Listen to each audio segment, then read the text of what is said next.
ابھی میں استاد محترم حافظ عبدل عظیم عمری مدنی حفظہ اللہ سے جو ہے درخواست کرتا ہوں کہ وہ جو ہے عورت اور اسلام اس موضوع پر جو ہے لب کشائی کریں. جزاکم اللہ. الحمد للہ نحمده ونستعینه ونستغفره ونعوذ بالله من شرور انفسنا ومن سیئات اعمالنا من يهده الله فلا مضل له ومن يضلل فلا هادي له واشهد ان لا اله الا الله وحده لا شريك له واشهد ان محمدا عبده ورسوله يا ايها الذين امنوا اتقوا الله حق تقاته ولا تموتن الا وانتم مسلمون يا ايها الناس اتقوا ربكم الذي خلقكم من نفس واحده وخلق منها زوجها وبث منهما رجالا كثيرا ونساء واتقوا الله الذي تساءلون به والارحام ان الله كان عليكم رقيبا يا ايها الذين امنوا اتقوا الله وقولوا قولا سديدا يصلح لكم اعمالكم ويغفر لكم ذنوبكم ومن يطع الله ورسوله فقد فاز فوزا عظيما اما بعد فان خير الحديث كتاب الله وخير الهدي هدي محمد صلى الله عليه وسلم وشر الأمور محدثاتها وكل محدثة بدعة وكل بدعة ضلالة وكل ضلالة في النار. أعوذ بالله السميع العليم من الشيطان الرجيم من همزه ونفخه ونفسه. إن المسلمين والمسلمات والمؤمنين والمؤمنات والقانتين والقانتات والصادقين والصادقات والصابرين والصابرات والخاشعين والخاشعات والمتصدقين والمتصدقات والصائمين والصائمات والحافظين فروجهم والحافظات والذاكرين الله كثيرا والذاكرات أعد الله لهم مغفرة وأجرا عظيما. معزز شرکائے اجلاس، آج کے اس عظیم الشان اجلاس میں مجھے جس موضوع پر آپ کے سامنے گفتگو کرنی ہے وہ موضوع ابھی آپ نے سنا، عورت اور اسلام. یہ موضوع حالات حاضرہ کے اعتبار سے بڑی اہمیت کا حامل ہے. موجودہ دور میں عورت کے عنوان پر بہت کچھ لکھا جا رہا ہے، بہت کچھ کہا جا رہا ہے، اور آج عورت کے حوالے سے بہت ساری نئی نئی تحریکات پیدا ہو رہی ہیں، اٹھ رہی ہیں. کبھی آزادی نسواں کے نام سے، کبھی حقوق نسواں کے نام سے، اور کبھی مساوات مرد و زن کے عنوان سے. آج عورت کے حوالے سے نئی نئی تنظیمیں اور نئی نئی تحریکیں جنم لے رہی ہیں. ماضی اور حال کے درمیان اگر مقارنہ کیا جائے تو ہم دیکھیں گے کہ انسانیت کا ماضی اور انسانیت کا حال، ماضی سے میری مراد اسلام سے پہلے کی تاریخ، عورت کو لے کر اگر ماضی اور حال کا ہم مطالعہ کرتے ہیں تو پتہ چلتا ہے کہ ماضی اور حال میں عورت کو دو انتہاؤں پر رکھا گیا ہے. اگر اسلام سے پہلے کی تاریخ کا آپ مطالعہ کرتے ہیں تو دیکھیں گے کہ عورت کو اس کے جائز حقوق تو دور کی بات ہے، اس کے واجب حقوق سے بھی محروم رکھا گیا. لیکن حال کی صورتحال یہ ہے کہ عورت کو وہ سارے حقوق دیے جا رہے ہیں جن حقوق کی وہ عملاً مستحق نہیں ہے. تاریخ کا مطالعہ یہ بتاتا ہے کہ تاریخ میں عورت پر ایسے ظلم ہوتے تھے کہ شوہر کا انتقال ہوتا تو شوہر کے ساتھ عورت کو بھی، بیوی کو بھی قبر میں زندہ دفن کر دیا جاتا. شوہر کے ساتھ وفاداری کا تقاضا یہ سمجھا جاتا کہ شوہر کا انتقال ہو جائے تو اس کے ساتھ بیوی بھی اسی قبر میں زندہ دفن ہو جائے، اور زندہ دفن کیا جاتا تھا.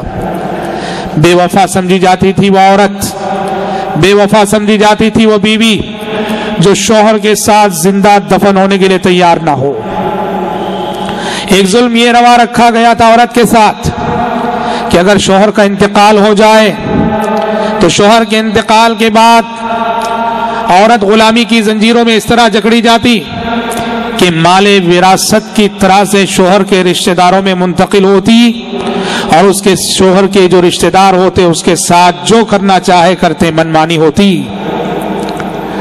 اور اسی طرح سے عورت کو حق تعلیم سے بھی محروم رکھا گیا تاریخ میں، اسے پڑھنے لکھنے اور تعلیم حاصل کرنے کے مواقع بھی بہت فراہم کیے گئے۔ خصوصاً کرسچنوں کی تاریخ اگر ہم پڑھتے ہیں تو کرسچنوں نے تاریخ میں عورت پہ بہت ظلم ڈھائے، بہت ستم ڈھائے۔ کیوں؟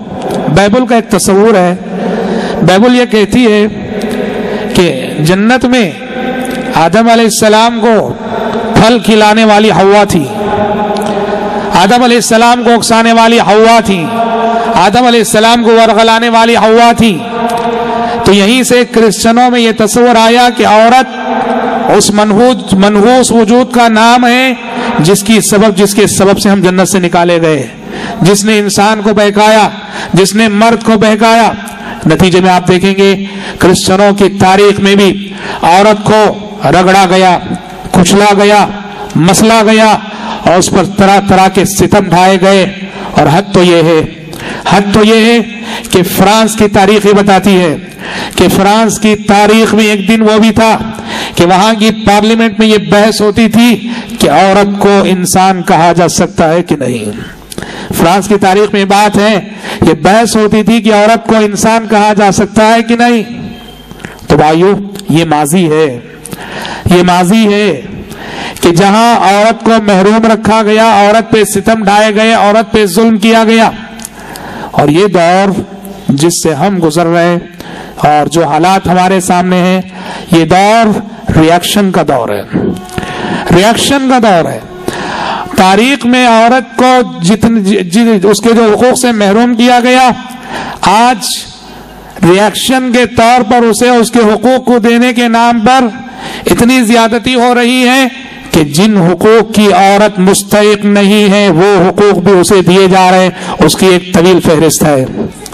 اسلام ماضی کی انتہا اور حال کی انتہا، ماضی کی تفرید اور حال کا افراط، ان دونوں کے درمیان عورت کی فطری صفات اور عورت کی فطری خصوصیات کا لحاظ رکھتے ہوئے اسلام نے عورت کو وہ مقام دیا جس کی وہ مستحق تھی، وہ مرتبہ دیا جس کی وہ مستحق تھی، جس مرتبے کی وہ مستحق تھی اس کا صحیح مقام اسلام نے عورت کو دیا۔ اقرأ باسم ربک الذی خلق کی وحی کا آغاز ہوا اس معاشرے میں جس معاشرے میں لڑکی کی پیدائش کو منحوس سمجھا جاتا تھا، جس معاشرے میں اگر کسی کے گھر لڑکی کی ولادت ہو گئی تو جیسے کہ اس گھر میں کوئی حادثہ ہو گیا، اس گھر میں کوئی باعث ننگو آر حادثہ ہو گیا، واقعہ ہو گیا۔ قرآن کہتا ہے يتوارى من القوم من سوء ما بشر به أيمسكه على هون أم يدسه في التراب۔ جس باپ کے گھر میں بیٹی پیدا ہو جائے اس کی نفسیات یہ ہوتی، یا تو وہ سوچتا ذلت ہے، لڑکی پیدا ہو گئی معاشرے میں اب مجھے ذلیل ہونا ہے، یا تو ذلت کے ساتھ زندہ رکھوں، ام يدسه في التراب، یا تو پھر اسے میں زندہ دفن کر دوں۔ ان دو نفسیات کے درمیان جیتا تھا لڑکی کا باپ، عورت کا باپ ان دو نفسیات کے درمیان جیتا تھا۔ بچی پیدا ہو گئی ہے، اب میں ذلت کے ساتھ اسے پالوں یا پھر لے جا کے ننگو آر سے بچنے کے لیے زندہ دفن کر دوں۔ ایسے ماحول میں اسلام جب آیا، اسلام نے عورت کو اتنا بلند کیا کہ قیامت تک پڑھی جانے والی قرآن مجید کی سورتوں میں سے ایک سورت کا نام سورۃ النساء رکھا۔ قرآن میں کوئی سورت آپ کو سورۃ الرجال نہیں ملے گی، مردوں کی سورت، لیکن سورۃ النساء ملے گی، عورتوں کی سورت۔ قرآن نے ایک سورت کا نام سورۃ النساء جس میں عورتوں کے خاص طور پہ احکام اور مسائل بیان کیے گئے ہیں، سورۃ النساء نام رکھ کر انسانی معاشرے میں عورت کے وجود کی اہمیت کو منوایا قرآن مجید نے۔ اور اتنا ہی نہیں، جس عورت کو، جس لڑکی کو باعث ننگوار سمجھا جاتا تھا، باعث ذلت اور رسوائی سمجھا جاتا تھا، اسلام نے اس عورت کے حوالے سے مردوں کو جنت کی بشارتیں سنائی اگر وہ اس عورت کے ساتھ اس نے سلوک کرتے ہیں، باپ اگر اپنی بیٹی کے ساتھ اس نے سلوک کرے، بیٹی کی پرورش کرے، باپ کو باپ ہونے کی حیثیت سے جنت کی بشارت سنائی گئی۔ اگر اولاد اپنی ماں کے ساتھ، عورت اگر ماں بنتی ہے تو اولاد کو جنت کی بشارت سنائی گئی، الجنت تحت اقدام الامہات۔ اور اگر عورت بیوی بنتی ہے تو اس کے شوہر کے سلسلے میں اس کی شہادت اور اس کی گواہی کو اس کے شوہر کے اخلاق کی علامت قرار دیا گیا کہ جس شوہر کی بیوی، جس مرد کی بیوی گواہی دے دے کہ یہ اچھا انسان ہے تو وہ شریعت کی نظر میں بھی اچھا انسان ہے، اور جس مرد کی بیوی کہے یہ اچھا انسان نہیں، وہ شریعت کی نظر میں بھی اچھا انسان نہیں۔ خیرکم خیرکم لأہلہ وانا خیرکم لأہلی، آپ صلی اللہ علیہ وسلم نے کہا تم میں سب سے بہتر وہ ہے، تم میں سب سے بہتر وہ ہے جو اپنے اہل و عیال کے حق میں بہتر ہو، اپنے بیوی بچوں کے حق میں بہتر ہو، اور لوگوں میں تم سب میں بیوی بچوں کے ساتھ اس نے سلوک کے اعتبار سے سب سے بہتر ہوں۔ حضرات آپ نے دیکھا اسلام نے کتنا بلند کیا عورت کو، اس کے جذبات کا لحاظ رکھا، اس کے جذبات کا لحاظ رکھا، اس کی جائز تمناؤں، جائز ارمانوں، جائز خواہشات کا لحاظ رکھنے کی تلقین ہوئی۔ مائی عائشہ صدیقہ رضی اللہ عنہ کہتی ہیں عید کا دن ہوتا، حبشی لوگ مسجد نبوی میں کھیل رہے ہوتے، بہادری کے کرتب دکھا رہے ہوتے، اور میں اللہ کے نبی سے عرض کرتی کہ اللہ کے نبی مجھے یہ کھیل دیکھنا ہے۔ نبی کریم صلی اللہ علیہ وسلم مجھے اپنے ساتھ لے جاتے اور میں آپ کی آڑ میں کھڑے ہوئے یہ کھیل دیکھا کرتی، اور جب تک کھیل دیکھ کر میں سیر نہیں ہو جاتی اور میں خود یہ نہ کہتی کہ اللہ کے نبی چلتے ہیں، اللہ کے نبی چلنے کے لیے نہ کہتے۔ حضرات گرامی دیکھو عورت کے جذبات کا لحاظ، ہاں کوئی یہ نہ کہے اپنے شوہر سے کہ مجھے اسٹیڈیم جانا ہے، جی ہاں یہ کھیل یہ کوئی کرکٹ جیسا، فٹ بال جیسا اور اسٹیڈیم کے وہ بے حیائی کے مناظر رکھنے والا کھیل نہ تھا، یہ بہادری کا کھیل تھا، یہ شجاعت و جوانمردی کا کھیل تھا۔ جی ہاں اس حدیث کو سنانے کے بعد مائی عائشہ صدیقہ رضی اللہ عنہ اپنے زمانے کے شوہروں سے خطاب کر کے فرماتی تھی فَقْدُرُوا قَدْرَ الْجَارِيَةِ الْحَدِيثَةِ السِّنِّ الْحَرِيصَةِ عَلَى اللَّهِ، کہتی تھی اے شوہروں یہ اللہ کے نبی ہیں، اللہ کے نبی کا معاملہ میرے ساتھ یہ ہے، اللہ کے نبی میرے جذبات کا اس قدر لحاظ رکھا کرتے تھے، لہٰذا تم بھی، تمہاری وہ بیویاں جو کم سن ہوتی ہیں ان کی بھی ارمانیں ہوتی ہیں، ان کی بھی خواہشات ہوتی ہیں، ذرا ان کی ارمانوں کا بھی لحاظ رکھ لینا۔ حضرات گرامی عورت کے جذبات کا لحاظ رب العالمین نے ساتوں آسمانوں کے اوپر سے رکھا۔ جب عہد نبوی میں ایک مرتبہ ام سلمہ رضی اللہ عنہا اور بعض صحابیات نے کہہ دیا کہ کیا بات ہے کہ قرآن مجید میں اللہ تعالی ہر جگہ مردوں سے خطاب کرتا ہے یا ایھا الذین آمنو، یا ایھا الذین آمنو، اے ایمان والو، اے ایمان لانے والے مردوں، ہر جگہ مردوں ہی سے مخاطب ہوتا ہے، ہم سے عورتوں سے اللہ کیوں مخاطب نہیں ہوتا؟ ایک سوال تھا، ایک تمنا تھی، ایک آرزو تھی، ایک خواہش تھی، رب العالمین نے ساتوں آسمانوں کے اوپر سے ان کے جذبات کا لحاظ رکھا اور فوراً یہ آیت نازل ہو گئی سورۃ الاحزاب میں ان المسلمین والمسلمات والمؤمنین والمؤمنات والقانتین والقانتات والصادقین والصادقات والصابرین والصابرات والخاشعین والخاشعات والمتصدقین والمتصدقات والصائمین والصائمات والحافظین فروجهم والحافظات والذاکرین اللہ کثیرا والذاکرات اعد اللہ لهم مغفرة واجرا عظیما۔ کہا مسلمان مرد مسلمان عورتیں، مومن مرد اور مومن عورتیں، سچ بولنے والے مرد سچ بولنے والی عورتیں، صبر کرنے والے مرد صبر کرنے والی عورتیں، روزہ رکھنے والے مرد روزہ رکھنے والی عورتیں، صدقہ کرنے والے مرد صدقہ کرنے والی عورتیں، خشوع خضوع اختیار کرنے والے مرد خشوع خضوع اختیار کرنے والی عورتیں، شرمگاہوں کی حفاظت کرنے والے مرد اور عورتیں، اللہ کا ذکر کرنے والے مرد اور اللہ کا ذکر کرنے والی عورتیں، ان سب کے لیے اللہ تعالیٰ نے اجر عظیم تیار کر رکھا ہے۔ غور کرنے کی بات ہے، عورتوں کو شکایت تھی کہ اللہ ہم عورتوں سے کیوں مخاطب نہیں ہوتا ہے، عورتوں کا خاص طور پہ ذکر کیوں نہیں ہوتا ہے؟ رب العالمین نے ان کے جذبات کا لحاظ رکھ کر اس آیت میں بہت ساری نیکیوں کا تذکرہ کرتے ہوئے مردوں کے ساتھ ساتھ عورتوں کا بھی ذکر کر دیا اور یہ بتا دیا کہ نیکی کے ہر میدان میں، تقوی کے ہر میدان میں، عمل صالح کے میدان میں عورت مرد کے دوش بدوش چل سکتی ہے، بلکہ یہ بھی ہو سکتا ہے کہ عورت عورت نیکی اور تقوی کے میدان میں اس قدر آگے بڑھ جائے کہ یہ مردوں کے لیے آئیڈیل اور اسوہ بن جائے۔ قرآن مجید نے جہاں پیغمبروں کی شخصیتوں کو انبیاء اور رسول کی شخصیتوں کو آئیڈیل اور اسوے کے طور پر پیش کیا، وہیں قرآن مجید نے کچھ خواتین کو بھی آئیڈیل اور نمونے کے طور پہ پیش کیا۔ یہ مریم ہے جن کے سبحان اللہ جن کے مقام بندگی پر خود اللہ کے جلیل القدر پیغمبر زکریا علیہ السلام متعجب ہیں۔ اللہ اکبر۔ مریم جو حضرت زکریا ان کے خالو لگتے تھے اور ان کی نگرانی میں تھی۔ مریم وہ خاتون ہے جن کا انتخاب اللہ تعالیٰ نے کیا تھا، جن کو اللہ تعالیٰ نے چن لیا تھا۔ قرآن کہتا ہے یا مریم ان اللہ اصطفاکی وطہرکی واصطفاکی علی نساء العالمین، اے مریم اللہ نے تمہیں چن لیا ہے، اللہ نے تمہیں پاک کیا ہے اور جہاں والی عورتوں پر اللہ تعالیٰ نے تمہیں فضیلت عطا کی ہے۔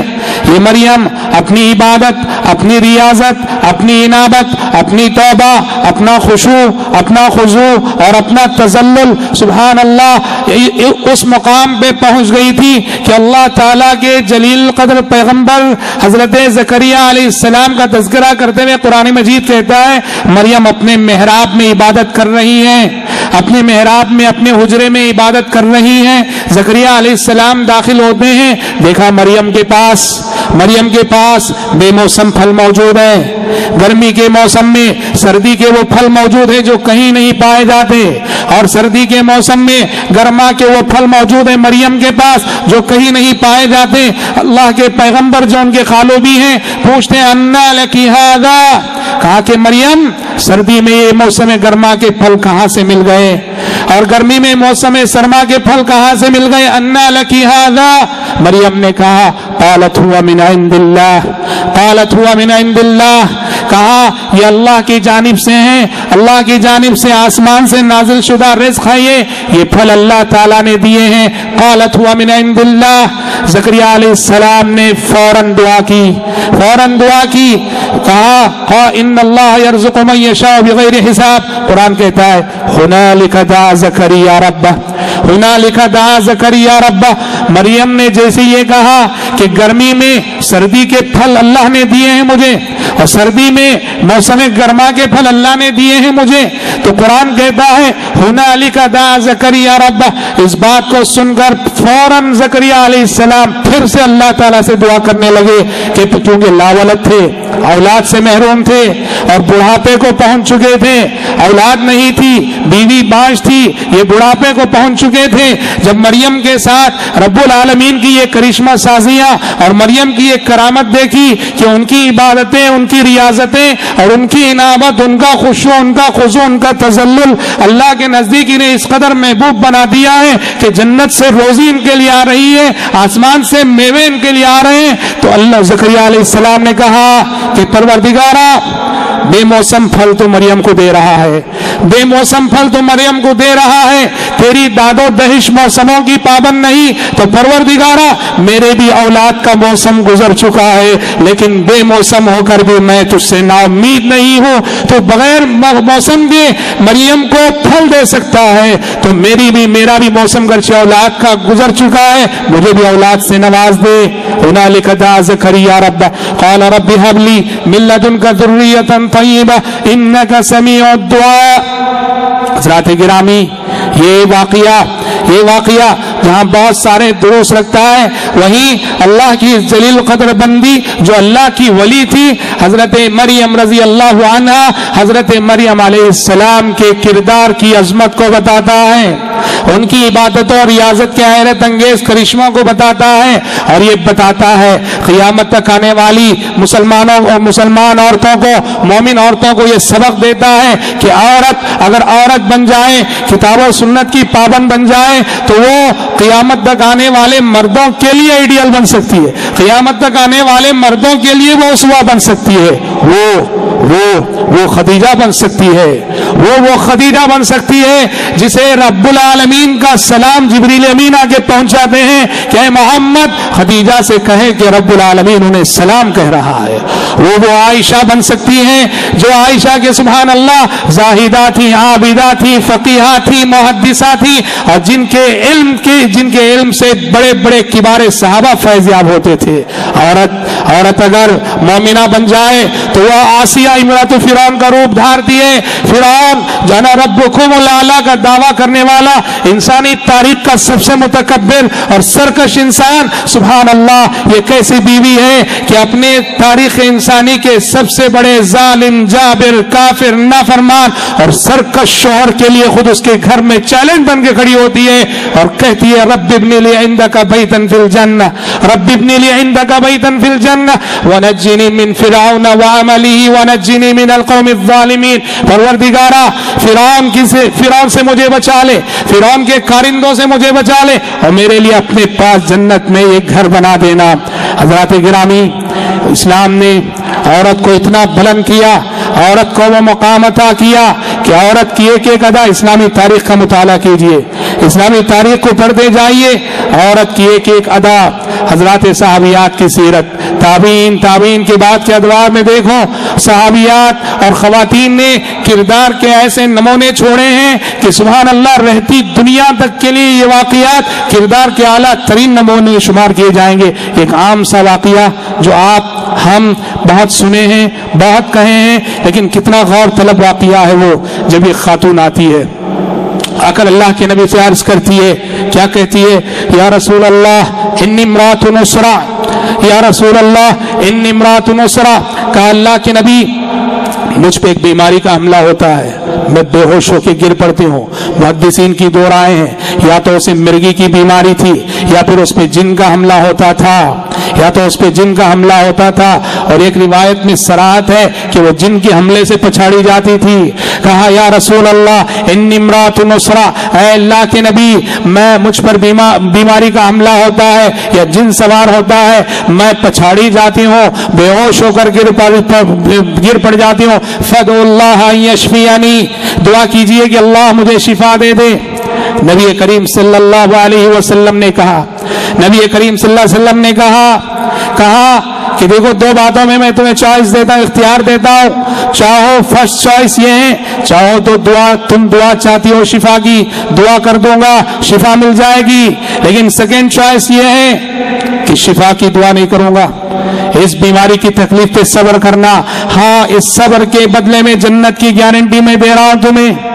امت کے مریضوں، امت کے بیماروں اور وہ لوگوں جو بڑی بڑی بیماریوں میں مبتلا ہو کر زندگی کی ہنسی کھو بیٹھتے ہیں، یہ حدیثیں آپ کو بیماریوں میں بھی مسکرانے کا موقع دیتی ہیں کہ مومن بیمار ہوتا ہے تو مومن کی بیماری اس کی آخرت کو بہتر بنانے کے لیے، اس کے گناہوں کو معاف کرنے کے لیے، اس کے درجات کو بلند کرنے کے لیے اللہ کے نبی کہہ رہے ہیں کہ چاہو تو ابھی میں دعا کروں گا شفا مل جائے گی، لیکن سیکنڈ چوائس یہ ہے کہ دعا نہیں کروں گا شفا نہیں ملے گی، بیماری کی تکلیف پہ صبر کرنا، لیکن اس صبر کے بدلے میں جنت کی گارنٹی دیتا ہوں۔ خاتون نے فوراً کہا اے اللہ کے نبی اگر آپ کی زبانی مجھے جنت کی گارنٹی مل رہی ہے تو پھر مجھے شفا نہیں چاہیے، مجھے شفا نہیں چاہیے، میں اس بیماری کی تکلیف پہ صبر کرنے کے لیے تیار ہوں۔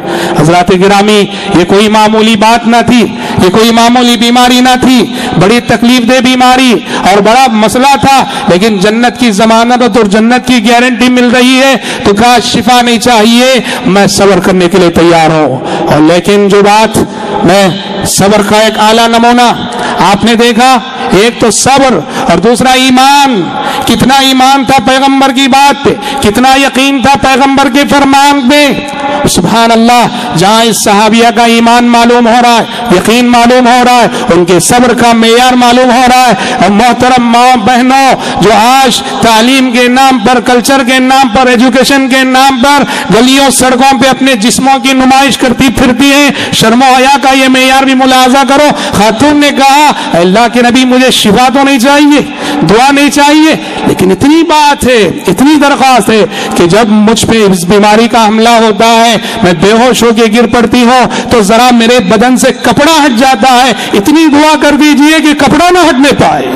اللہ اکبر, اتنی دعا کر دیجئے کہ کپڑا نہ ہٹنے پائے. یہ حیا کا کیسا معیار ہے کہ بے شعوری اور بے ہوشی کی حالت میں بھی اپنے جسم کی نمائش نہیں کرنا چاہتی ہیں. اور آج کی خواتین, تعلیم یافتہ خواتین, تہذیب یافتہ خواتین, کلچر کے نام پر عقل رکھتی ہوئی, سمجھ بوجھ رکھتی ہوئی, نعوذ باللہ اپنے جسموں کی نمائش کرتی ہوئی پھرتی ہیں گلیوں میں, سڑکوں میں, بس اسٹینڈوں میں, پارکوں میں, کالجوں میں.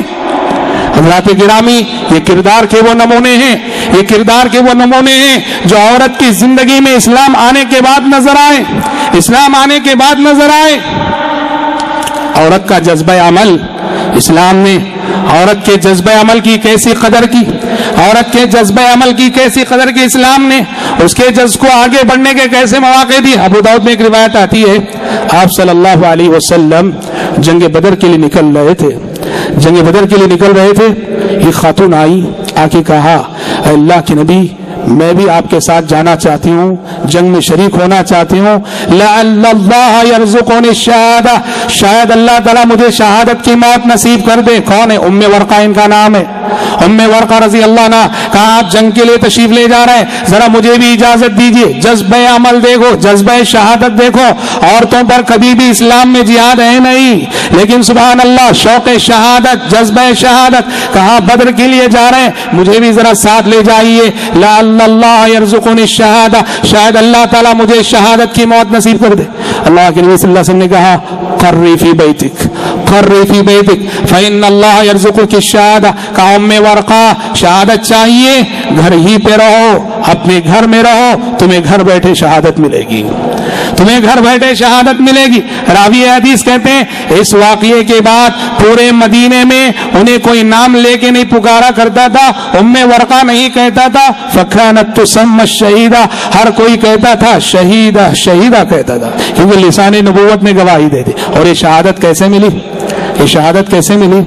ام ورقہ کا ایک غلام تھا, ایک لونڈی تھی, انہوں نے ان سے کہہ رکھا تھا کہ جب تک میں ہوں, میں باقی ہوں, تم میرے غلام اور لونڈی ہو, اور جب میرا انتقال ہو جائے تو تم دونوں آزاد ہو. اب یہ دونوں ان کی موت کا انتظار کر رہے ہیں کہ کب مریں گی کہ آزاد ہوں. جی ہاں, ہوا یہ کہ ان کی زندگی لمبی ہو گئی, آدھے نبوی گزر گیا, آدھے صدیقی گزر گیا, آدھے فاروقی میں. بالآخر جب ان کی زندگی لمبی ہوئی, ان دونوں نے مل کر سازش کی اور ام ورقہ رضی اللہ عنہا کا گلا گھونٹ کے ان کا مرڈر کر دیا, شہید کر مار دیا. اسلام کہتا ہے, کیا کہتا ہے, کہ مظلومیت کی موت شہادت کی موت ہے. جس کو ناحق مارا جائے, جس کو ناحق مارا جائے, جس کو ظلمن مارا جائے, اسلام کہتا ہے شہادت کی موت ہے. دیکھو گھر بیٹھے شہادت ملی. یہ وہی ام ورقہ ہیں جنہوں نے اللہ کے نبی سے اجازت چاہی تھی. قرآن کا بڑا علم تھا, قرآن کی بڑی مقدار یاد تھی. کہا اللہ کے نبی اجازت دیجئے, میں 5 وقتہ نمازوں کا اہتمام اپنے گھر میں کرنا چاہتی ہوں. اللہ کے نبی صلی اللہ علیہ وسلم نے انہیں 5 وقتہ نمازیں, فرض نمازیں گھر میں جماعت کے ساتھ قائم کرنے کی اجازت دی تھی. ایک بوڑھا مؤذن تھا جو اذان دیتا تھا ان کے گھر کے پاس آ کر, اور یہ گھر کی خواتین کو لے کر اپنے گھر میں جو ہے نماز پڑھاتی تھی. ہاں, عورت کی امامت کر سکتی ہے, عورت مردوں کی امام نہیں بن سکتی. جیسے آج امریکہ میں سب چل رہا ہے, مساوات مرد و زن کے نام پر, حقوق نسواں کے نام پر. جیسے ہم نے کہا آج ضرورت سے زیادہ عورت کو وہ حقوق دیے جا رہے ہیں جن کی وہ مستحق نہیں, تو دین کے نام پہ بھی لوگ وہ حقوق لینا چاہتے ہیں کہ امامت کا حق صرف مرد ہی کو. کیوں؟ جس طرح مرد عورت کا امام بنتا ہے ویسے عورت کو بھی مردوں کا امام بننے کا حق دینا چاہیے. یہ گمراہی ہے, یہ گمراہی ہے. الرجال قوامون علی النساء, اللہ تعالیٰ نے مرد کو مرد کا ایک دائرے کار رکھا ہے, عورت کا ایک دائرے کار رکھا ہے. ہر کوئی اپنے اپنے دائرے کار میں رہے, بہرحال یہ الگ بات ہے. حضرات گرامی, عورت کے حوالے سے قرآن مجید اور حدیث شریف ایک بات یہ بھی کہتی ہے کہ معاشرے کا اخلاقی بگاڑ یا معاشرے کا اخلاقی سدھار اس کی ذمہ دار عورت ہے. معاشرہ سدھرتا ہے عورت سے, معاشرہ بگڑتا ہے عورت سے. معاشرے کے سدھار اور بگاڑ کی پہلی ذمہ دار عورت ہے. مرد بھی ہے لیکن پہلی ذمہ داری عورت پر. جن بچوں کی تربیت عورت کی ذمہ داری ہے ان بچوں کی صحیح تربیت نہ کرے تو معاشرے میں آنے والی جو نئی نسل ہے وہ بگڑتی ہے، کیونکہ اس میں سب سے پہلا قصور ماں کا ہوتا ہے جس نے صحیح تربیت نہ کی. یا پھر عورت بن سنور کے باہر آئے. دیکھو عورت چھپانے کی چیز ہے، عورت چھپانے کی چیز ہے، عورت دکھانے کی چیز نہیں. یہ چھپانے کی چیز ہے، یہ دکھانے کی چیز نہیں. عورت اگر گھر کی چار دیواری سے باہر آئے، بے پردہ ہو جائے، اپنے حسن کی نمائش کرے، اپنے زیورات کی نمائش کرے، اپنے جمال کی نمائش کرے، تو پھر معاشرے کو بگڑنے سے کوئی چیز، کوئی قانون نہیں روک سکتا. دیکھو آپ، قرآن مجید کا ایک عام قاعدہ ہے، قرآن مجید کسی بھی معاملے میں مرد اور عورت کا ذکر کرتا ہے تو پہلے مرد کا ذکر کرتا ہے، بعد میں عورت کا. جیسے بھی ہم نے آیت پڑھی ان المسلمین والمسلمات، ہاں مسلمان مرد مسلمان عورتیں، والمؤمنین والمؤمنات مومن مرد مومن عورتیں. ہمیشہ قرآن مرد کا ذکر پہلے کرتا ہے، بعد میں عورت کا کرتا ہے. لیکن جب زنا کا تذکرہ ہوا تو قرآن نے پہلے عورت کا ذکر کیا، بعد میں مرد کا. سورہ نور پڑھو، قرآن نے کہا الزانیۃ والزانی فاجلدوا کل واحد منہما مئۃ جلدہ، الزانیۃ والزانی فاجلدوا کل واحد منہما مئۃ جلدہ. زناکار عورت اور زناکار مرد دونوں میں سے ہر ایک کو 100 کوڑے لگاؤ. کیا وجہ ہے کہ یہاں مرد سے پہلے عورت کا ذکر ہے؟ قرآن مرد سے پہلے عورت کا ذکر کر کے، زناکار مرد سے پہلے زناکار عورت کا ذکر کر کے بتانا چاہتا ہے کہ زنا معاشرے میں اس وقت عام ہوتا ہے جب عورت بے پردہ ہو کے اپنے گھر سے نکلتی ہے، اپنے بے حیا ہو کے اپنے گھر سے نکلتی ہے اور اپنے حسن و جمال کی نمائش کرتی ہے، تو تب معاشرے میں زنا ہوتا ہے. عورت، اس کی آواز پردہ ہے، اس کا لباس پردہ ہے، اس کا زیور پردہ ہے، اس کا بدن پردہ ہے، اور حد تو یہ ہے کہ اس کی خوشبو پردہ ہے. قرآن نے کہا فلا تخضعن بالقول، آواز پردہ ہے اس معنی میں کہ اجنبی مردوں سے بات کرنے کی ضرورت پیش آ جائے، اجنبی مردوں سے بات کرنے کی نوبت آ جائے، بات کر سکتی ہے عورت بغیر ضرورت کے نہیں، ضرورت پر بات تو کر سکتی ہے، لیکن قرآن کہتا ہے کہ اجنبی مردوں سے بات کرتے ہوئے وہ اپنی نرم سی آواز، باریک سی آواز، سریلی آواز میں بات نہیں کرنا ہے. کہا فلا تخضعن بالقول، کہا کہ اجنبی مردوں سے بات جب کرو، کوئی بھی لین دین کرتے ہوئے، خرید و فروخت کرتے ہوئے، فون میں بات کرتے ہوئے، ذرا سخت لہجے میں بات کرو. اس لہجے میں بات کرو کہ سامنے والا سوچے بیچاری پتہ نہیں کیوں غصے میں ہے. اس لہجے میں بات کرنا ہے عورت کو. فلا تخضعن بالقول، کیوں؟ کیونکہ اگر عورت اپنے فطری اسلوب، فطری لہجے میں بات کرے گی تو قرآن کہتا ہے فَيَطْمَعَ الَّذِي فِي قَلْبِهِ مَرَضٌ، اگر تم اپنے نرم لہجے میں بات کرو گی تو پھر سامنے والے کے دل میں طرح طرح کے وسوسے، خیالات اور روگ پیدا ہو جائے گا. عورت کی آواز اس معنی میں پردہ ہے. عورت قرآن نے کہا اس کے زیورات کا پردہ ہے.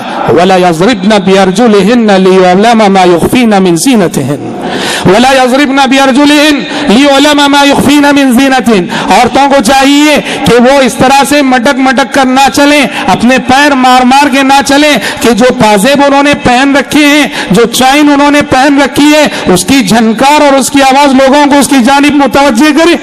اور شریعت نے کہا جو عورت گھر سے باہر نکلتے ہوئے، جو عورت گھر سے باہر نکلتے ہوئے خوشبو لگا کے نکلتی ہے، خوشبو لگانا ہے، گھر میں لگانا ہے، شوہر کے لیے لگانا ہے، یہ لگانا بہت اچھی چیز ہے. لیکن گھر سے باہر جا رہی ہے، وہ بھلے سے مسجد جا رہی ہو یا بازار جا رہی ہو، اگر گھر سے نکلتے ہوئے عورت خوشبو لگا رہی ہے تو شریعت کے الفاظ میں شریعت کہتی ہے ایسی عورت زانیہ ہے.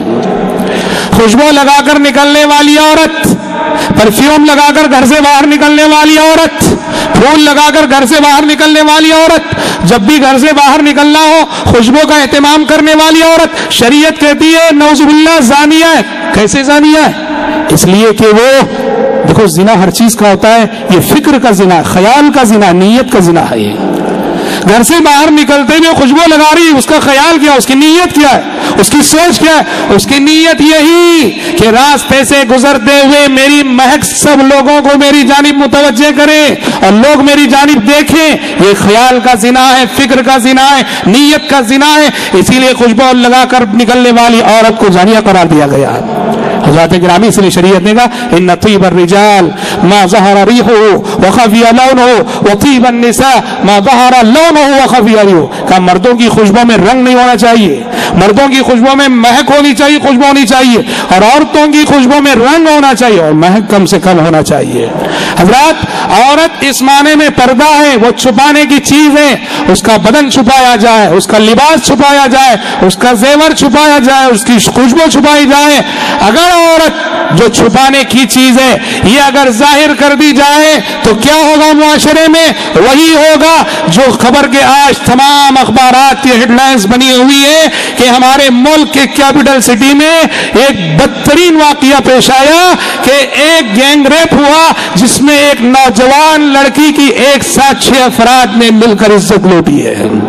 ہاں, 6 افراد نے ایک نوجوان لڑکی کی, اور وہ بھی راستہ چلتی ہوئی گاڑی میں عزت و آبرو لوٹی ہے. ہائے ہائے, انسان کی درندگی بھی کیسی ہے. یہ انسان یہ اگر درندگی پہ اتر آئے تو اللہ کی قسم جنگل کے درندے بھی شرمائیں. علامہ اقبال نے ایک مصرع کہا, بہت سچی بات کہی. علامہ اقبال نے کہا کہ ابلیس نے اللہ سے شکایت کی, ابلیس نے اللہ سے حالات حاضرہ پہ چوٹ کرنے کا انداز علامہ اقبال کا. ابلیس نے, شیطان نے اللہ سے شکایت کرتے ہوئے کہا من شدم صحبت آدم خراب. کہا کہ پروردگارا یہ انسان کتنا بگڑ گیا ہے کہ اس کی دوستی سے میں بھی خراب ہو جا رہا ہوں, اس کی صحبت سے میں بگڑ جا رہا ہوں, میرا کیریکٹر بگڑ جا رہا ہے. من شدم صحبت آدم خراب. حضرات گرامی, آج الحمدللہ ہمارے ملک کے پارلیمنٹ میں اور ہر جگہ اس مسئلے پہ گفتگو ہو رہی, بات چیت ہو رہی ہے کہ ان جیسے حادثات کو کیسے روکا جائے. کوئی کہے سزائے موت کا مطالبہ کر رہا ہے, کوئی فلاں سزا کا, کوئی فلاں سزا کا. ہمارا چیلنج ہے دنیا کے کسی قانون میں اگر دم ہے ایسے واقعات کو ختم کرنے کا تو یہ دم صرف اور صرف قانون محمدی اور شریعت محمدی میں ہے. قانون محمدی اور شریعت محمدی سے ہٹ کر کیسے قانون بنا لو. اسلام نے جو سزائیں دی ہیں زانیوں کو وہی سزا اسی کے اندر دم ہے کہ معاشرے کو اس برائی سے پاک کر سکے, عورتوں کی عزت و ناموس محفوظ رہ سکے. اگر اسلام کی سزاؤں سے ہٹ کر چیلنج ہے کوئی بھی سزائیں آزما لو, یہ جرائم نہ کم ہوں گے نہ ختم ہوں گے.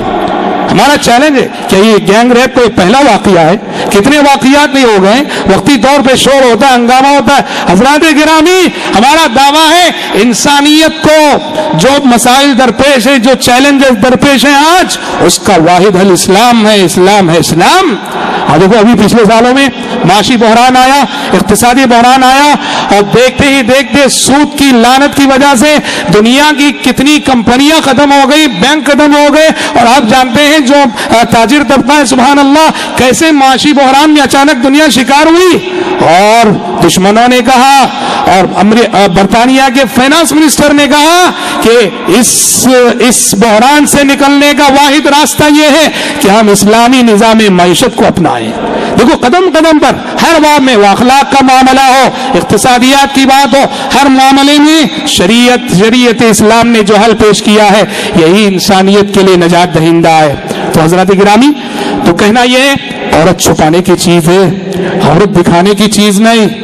عورت کے لفظی معنی ہی آتے ہیں ایسی چیز, عورت کے جو عربی زبان میں وہ چیز جس کو ظاہر کرنا مستحب نہ ہو, جس کو چھپانا اچھا سمجھا جاتا ہے, اس کو عورت کہا جاتا ہے. تو اس طرح شریعت کہتی ہے کہ معاشرے کا سدھار ہو, معاشرے کے سدھار کا اعزاز بھی عورت کو ملتا ہے, اور معاشرے کے بگاڑ کی ذمہ دار بھی عورت ہے. اور حدیث میں ایک اور بات عورتوں کے حوالے سے خصوصیت کے ساتھ کہی گئی ہے, اور میں اس بات کو بتا کے اپنی بات ختم کرتا ہوں. حدیث میں ایک بات یہ بتائی گئی ہے کہ جس طرح معاشرے کا اخلاقی بگاڑ اس کی ذمہ دار عورت ہوتی ہے, نبی کریم صلی اللہ علیہ وسلم نے احادیث میں اس بات کی پیشن گوئی کی ہے امت مسلمہ میں بدعقیدگی کا فتنہ اور شرک کا فتنہ بھی سب سے زیادہ عورتوں کے راستے ہی سے داخل ہوگا. دیکھو جزیرہ عرب, آپ جانتے ہیں جزیرہ عرب کے سلسلے میں نبی کریم صلی اللہ علیہ وسلم نے فرمایا, مسلم شریف کی روایت ہے, ان الشیطان قد ایس من یعبدہ المصلون فی جزیرۃ العرب. شیطان نبی کریم صلی اللہ علیہ وسلم کی بعثت کے بعد, توحید کے غلبے کے بعد اور شرک کا خاتمہ اور صفایا جزیرہ عرب سے اس طرح ہوا, اب شیطان مایوس ہو چکا ہے. اب جزیرہ عرب میں کبھی شرک ہوگا, شیطان کی عبادت ہوگی, شیطان مایوس ہو چکا ہے. لیکن آپ صلی اللہ علیہ وسلم نے کہا اس مایوسی کے باوجود قیامت سے پہلے جزیرہ عرب میں شرک ہوگا، جزیرہ عرب کے اندر شرک ہوگا، اور یہ شرک کن کے راستے سے آئے گا؟ عورتوں کے راستے سے آئے گا۔ چنانچہ ایک حدیث میں آپ فرماتے ہیں قیامت اس وقت تک قائم نہ ہوگی، قیامت اس وقت تک قائم نہ ہوگی جب تک کہ قبیلے دوس کی عورتیں، یہ عرب کا ایک قبیلہ تھا دوس، کہا قیامت اس وقت تک قائم نہ ہوگی جب تک کے لیے قبیلے دوس کی عورتیں ذل خلصہ نامی بت کا طواف نہ کرنے لگ جائے۔ دیکھو پیشن وہی ہے کہ بت پرستی شروع ہونے والی ہے، اور بت پرستی شروع ہو رہی ہے تو عورتوں کا تذکرہ ہے، جو اس بات کی دلیل ہے امت میں شرک کا فتنہ مردوں سے زیادہ عورتوں کے راستے سے داخل ہوتا ہے۔ اور سبحان اللہ اس کی صداقت کی ہزار دلیلیں آپ اپنے ملک میں دیکھ سکتے ہیں۔ مزاروں کے پاس چلے جاؤ، آپ کو کالے برقعی زیادہ نظر آئیں گے، مزاروں کے پاس جاؤ کالے برقعی زیادہ نظر آئیں گے، اور مزار تو مزار والعیاذ باللہ مندروں کے پاس چلے جاؤ۔ آج کے بنگلور کا ایک مندر ہے، بنگلور کا ایک مندر ہے، چیلنج کے ساتھ لوگ بتاتے ہیں ہر صبح آپ وہاں چلے جاؤ مسلمان عورتوں کو دیکھ سکتے ہیں کیوں میں کھڑی ہوئی۔ مندر کتنے چرچ ہیں جہاں مسلمان عورتیں جایا کرتی ہیں۔ شرک کا فتنہ بھی عورتوں کے راستے سے داخل ہوگا۔ جی ہاں، عبداللہ بن مسعود رضی اللہ عنہ اپنی بیوی کے ہاتھ میں دیکھتے ہیں دھاگا ہے، دھاگا بندھی ہوئی ہے، کہا کیا ہے یہ؟ کہا من الواہینہ، کہا کہ آنکھ میں تکلیف ہوتی تھی اس لیے فلاں یہودی جو رقیہ کرتا ہے جھاڑ پھونک کرتا ہے اس کے پاس جا کر میں نے یہ دھاگا بنوایا ہے، اور جب سے یہ دھاگا باندھا وہ تکلیف ختم ہو گئی۔ عبداللہ بن مسعود رضی اللہ عنہ نے کہا نکال پھینکو یہ دھاگا، ان آل عبداللہ ابن مسعود لا اغنیاء عن الشرک، کہ عبداللہ بن مسعود کے گھر والوں کو شرکیہ علاج کی کوئی ضرورت نہیں، نکال پھینکو۔ کہا جانتی ہو یہ تکلیف کیوں کم ہو گئی؟ کہا اصل میں تمہاری آنکھوں میں شیطان کچوکا دے رہا تھا، جیسے ہی تم شرک کے راستے پر چلی گئی وہ خوش ہو گیا، کچوکا دینا بند کر دیا، اور تم سمجھ رہی ہو کہ اچھی ہو گئی، شفا ملی۔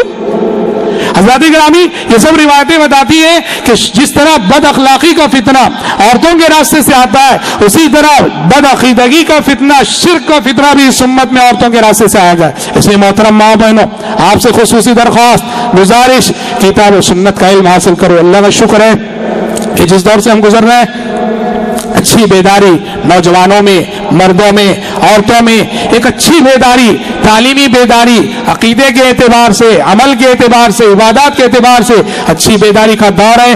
انٹرنیٹ سے جہاں بہت سارے نقصانات ہوئے ہیں، الحمدللہ ہماری نوجوان لڑکوں اور لڑکیوں کی ایک بڑی تعداد ایسی ہے جس نے انٹرنیٹ سے الحمدللہ علم بہت فائدہ بھی حاصل کیا ہے، علم بھی حاصل کیا ہے۔ بس ضرورت اس بات کی ہے کہ آپ صرف انٹرنیٹ پہ اکتفا نہ کریں، انٹرنیٹ سے جو آپ علم حاصل کرتے ہیں اس کی تصدیق اور توثیق کسی معتبر عالم سے کر لیا کریں، ورنہ آپ ہو سکتا ہے کسی بات کو غلط سمجھ جائیں اور لینے کے دینے پر جائیں۔ تو محترم ماں بہنوں یہ زمانہ، یہ حالات آپ کے لیے چیلنج بھرے حالات ہیں۔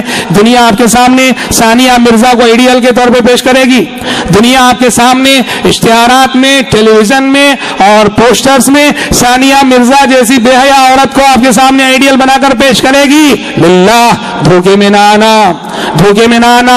آپ کے لیے آئیڈیل خدیجہ و عائشہ ہیں، آپ کے لیے آئیڈیل ام حبیبہ و ام سلمہ ہیں، آپ کے لیے آئیڈیل ام کلثوم و فاطمہ ہیں، آپ کے لیے آئیڈیل صحابیات تابعیات ہیں۔ یہ عورت یاد رکھنا، انسان کیریکٹر سے انسان ہے، انسان اخلاق سے انسان ہے۔ انسان اگر کیریکٹر سے عاری ہو جائے، اخلاق سے خالی ہو جائے، وہ جانور سے بدتر ہے۔ اولئک کالانعام بل ہم اضل۔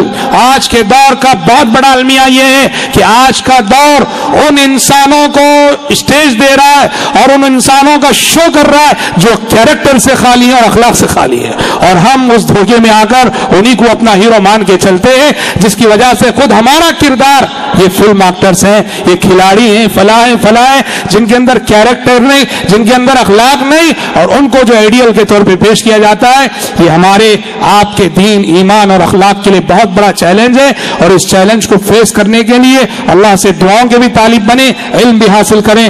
دعا ہے رب العالمین سے کہ اللہ تعالیٰ کہنے والے کو، سننے والوں کو، معاشرے کے تمام مرد اور تمام خواتین کو موجودہ دور کے تمام چھوٹے بڑے فتنوں سے بچنے کی توفیق عطا فرمائے۔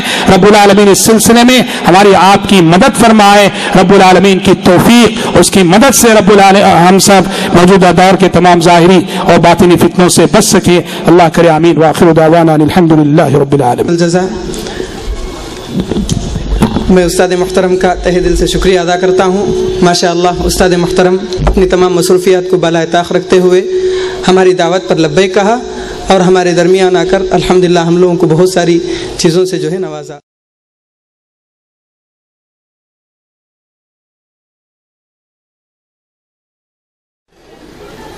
ابھی میں استاد محترم حافظ عبدال عظیم عمری مدنی حفظہ اللہ سے جو ہے درخواست کرتا ہوں کہ وہ جو ہے عورت اور اسلام اس موضوع پر جو ہے لب کشائی کریں۔ جزاکم اللہ۔ الحمدللہ نحمده ونستعینه ونستغفره ونعوذ بالله من شرور انفسنا ومن سیئات اعمالنا من يهده الله فلا مضل له ومن يضلل فلا هادي له واشهد ان لا اله الا الله وحده لا شريك له واشهد ان محمدا عبده ورسوله يا ايها الذين امنوا اتقوا الله حق تقاته ولا تموتن الا وانتم مسلمون يا ايها الناس اتقوا ربكم الذي خلقكم من نفس واحده وخلق منها زوجها وبث منهما رجالا كثيرا ونساء واتقوا الله الذي تساءلون به والارحام ان الله كان عليكم رقيبا يا أيها الذين آمنوا اتقوا الله وقولوا قولا سديدا يصلح لكم أعمالكم ويغفر لكم ذنوبكم ومن يطع الله ورسوله فقد فاز فوزا عظيما أما بعد فإن خير الحديث كتاب الله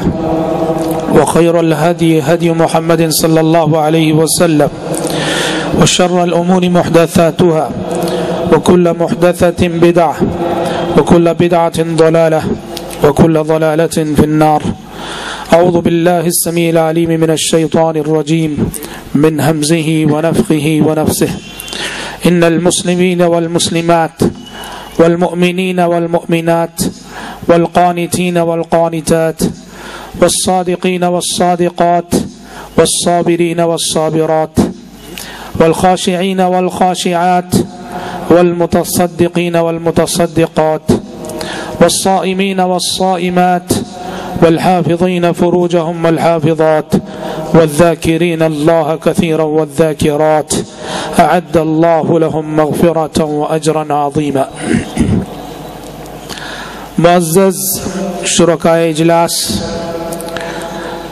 آج کے اس عظیم الشان اجلاس میں مجھے جس موضوع پر آپ کے سامنے گفتگو کرنی ہے وہ موضوع ابھی آپ نے سنا، عورت اور اسلام۔ یہ موضوع حالات حاضرہ کے اعتبار سے بڑی اہمیت کا حامل ہے۔ موجودہ دور میں عورت کے عنوان پر بہت کچھ لکھا جا رہا ہے، بہت کچھ کہا جا رہا ہے، اور آج عورت کے حوالے سے بہت ساری نئی نئی تحریکات پیدا ہو رہی ہیں، اٹھ رہی ہیں، کبھی آزادی نسواں کے نام سے، کبھی حقوق نسواں کے نام سے، اور کبھی مساوات مرد و زن کے عنوان سے۔ آج عورت کے حوالے سے نئی نئی تنظیمیں اور نئی نئی تحریکیں جنم لے رہی ہیں۔ ماضی اور حال کے درمیان اگر مقارنہ کیا جائے تو ہم دیکھیں گے کہ انسانیت کا ماضی اور انسانیت کا حال، ماضی سے میری مراد اسلام سے پہلے کی تاریخ، عورت کو لے کر اگر ماضی اور حال کا ہم مطالعہ کرتے ہیں تو پتہ چلتا ہے کہ ماضی اور حال میں عورت کو دو انتہاؤں پر رکھا گیا ہے۔ اگر اسلام سے پہلے کی تاریخ کا آپ مطالعہ کرتے ہیں تو دیکھیں گے کہ عورت کو اس کے جائز حقوق تو دور کی بات ہے، اس کے واجب حقوق سے بھی محروم رکھا گیا۔ لیکن حال کی صورتحال یہ ہے کہ عورت کو وہ سارے حقوق دیے جا رہے ہیں جن حقوق کی وہ عملاً مستحق نہیں ہے۔ تاریخ کا مطالعہ یہ بتاتا ہے کہ تاریخ میں عورت پر ایسے ظلم ہوتے تھے کہ شوہر کا انتقال ہوتا تو شوہر کے ساتھ عورت کو بھی، بیوی کو بھی قبر میں زندہ دفن کر دیا جاتا۔ شوہر کے ساتھ وفاداری کا تقاضا یہ سمجھا جاتا کہ شوہر کا انتقال ہو جائے تو اس کے ساتھ بیوی بھی اسی قبر میں زندہ دفن ہو جائے، اور زندہ دفن کیا جاتا تھا۔ بے وفا سمجھی جاتی تھی وہ عورت، بے وفا سمجھی جاتی تھی وہ بیوی جو شوہر کے ساتھ زندہ دفن ہونے کے لیے تیار نہ ہو۔ ایک ظلم یہ روا رکھا گیا تھا عورت کے ساتھ کہ اگر شوہر کا انتقال ہو جائے تو شوہر کے انتقال کے بعد عورت غلامی کی زنجیروں میں اس طرح جکڑی جاتی کہ مال وراثت کی طرح سے شوہر کے رشتہ داروں میں منتقل ہوتی اور اس کے شوہر کے جو رشتہ دار ہوتے اس کے ساتھ جو کرنا چاہے کرتے، منمانی ہوتی۔ اور اسی طرح سے عورت کو حق تعلیم سے بھی محروم رکھا گیا تاریخ میں، اسے پڑھنے لکھنے اور تعلیم حاصل کرنے کے مواقع بھی بہت فراہم کیے گئے۔ خصوصاً کرسچنوں کی تاریخ اگر ہم پڑھتے ہیں تو کرسچنوں نے تاریخ میں عورت پہ بہت ظلم ڈھائے، بہت ستم ڈھائے۔ کیوں؟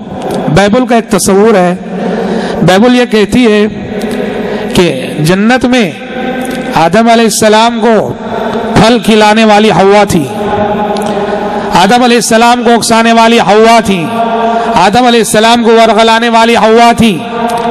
تو یہیں سے کرسچنوں میں یہ تصور آیا کہ عورت اس منحوس وجود کا نام ہے جس کے سبب سے ہم جنت سے نکالے گئے، جس نے انسان کو بہکایا، جس نے مرد کو بہکایا۔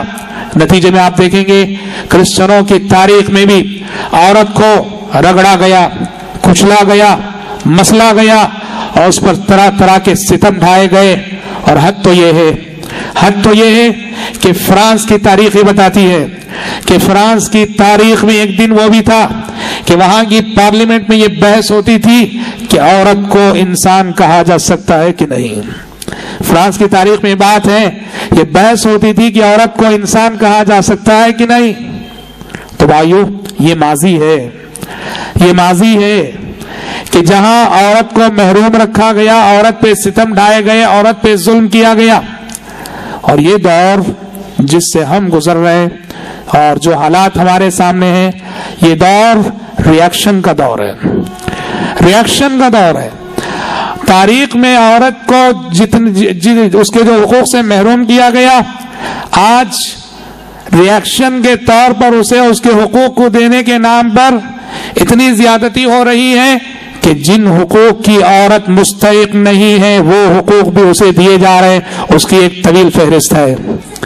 اسلام ماضی کی انتہا اور حال کی انتہا، ماضی کی تفرید اور حال کا افراد، ان دونوں کے درمیان عورت کی فطری صفات اور عورت کی فطری خصوصیات کا لحاظ رکھتے ہوئے اسلام نے عورت کو وہ مقام دیا جس کی وہ مستحق تھی، وہ مرتبہ دیا جس کی وہ مستحق تھی، جس مرتبے کی وہ مستحق تھی اس کا صحیح مقام اسلام نے عورت کو دیا۔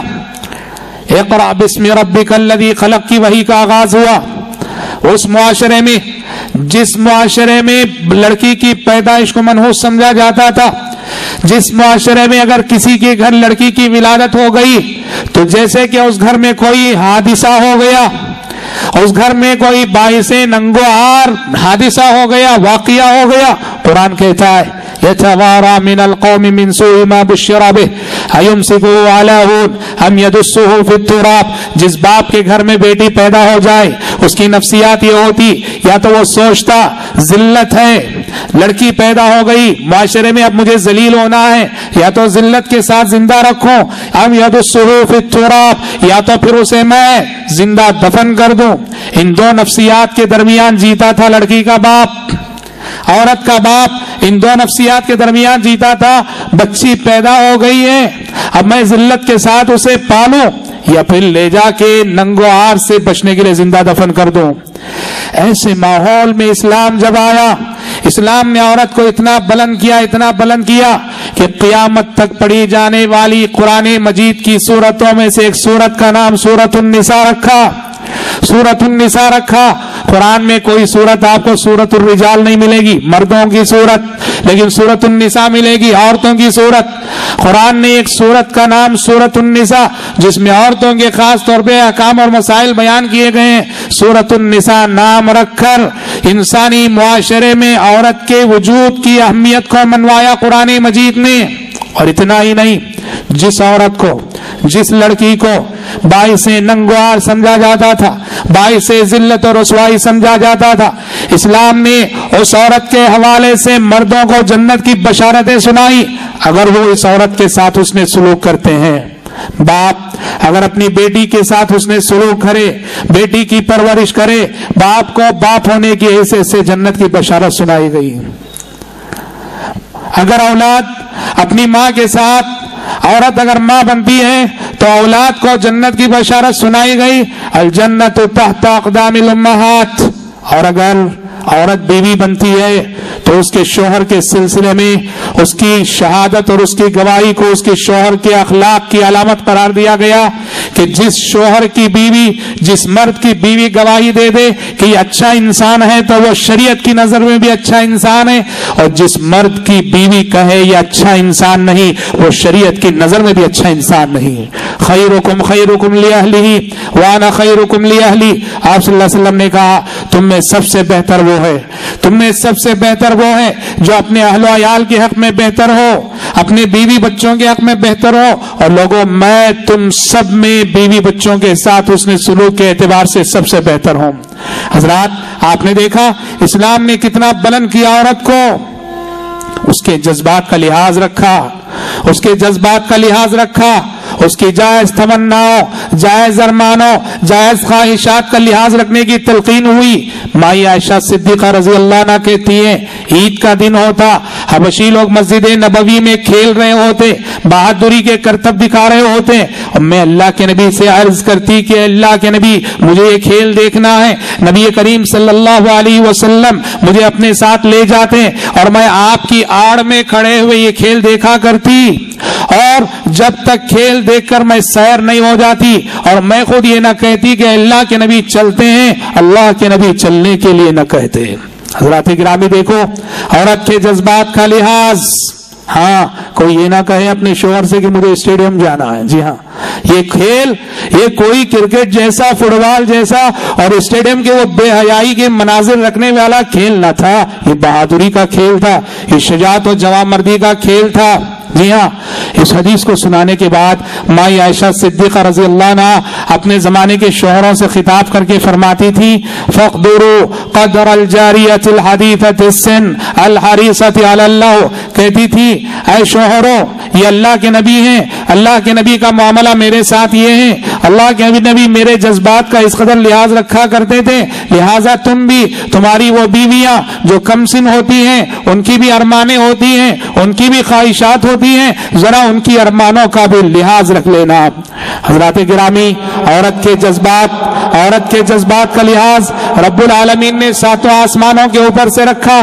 جب عہد نبوی میں ایک مرتبہ ام سلمہ رضی اللہ عنہا اور بعض صحابیات نے کہہ دیا کہ کیا بات ہے کہ قرآن مجید میں اللہ تعالی ہر جگہ مردوں سے خطاب کرتا ہے یا ایھا الذین آمنو، یا ایھا الذین آمنو، اے ایمان والو، اے ایمان لانے والے مردوں، ہر جگہ مردوں ہی سے مخاطب ہوتا ہے، ہم سے عورتوں سے اللہ کیوں مخاطب نہیں ہوتا؟ ایک سوال تھا، ایک تمنا تھی، ایک آرزو تھی، ایک خواہش تھی۔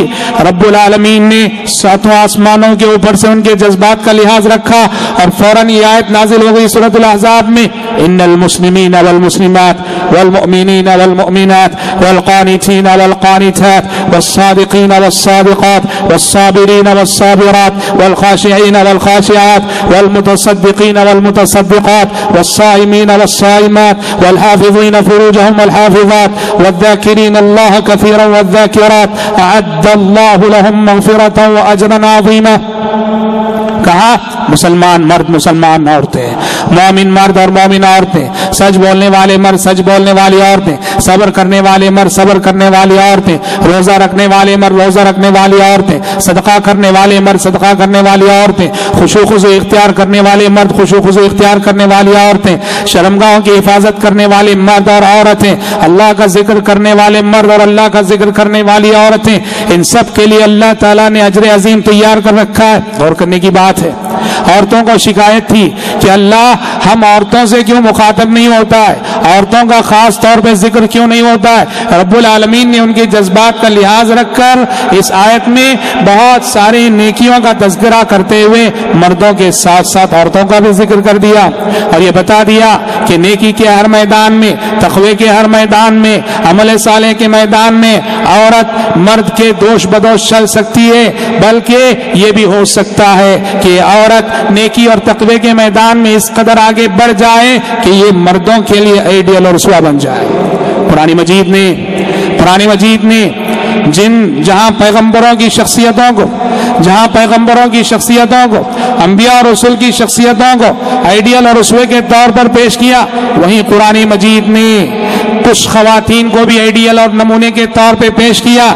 یہ مریم ہے جن کی سبحان اللہ جن کے مقام بندگی پر خود اللہ کے جلیل القدر پیغمبر زکریا علیہ السلام متعجب ہیں۔ اللہ اکبر۔ مریم جو حضرت زکریا ان کے خالو لگتے تھے، اور ان کی نگرانی میں تھی۔ مریم وہ خاتون ہے جن کا انتخاب اللہ تعالیٰ نے کیا تھا، جن کو اللہ تعالیٰ نے چن لیا تھا۔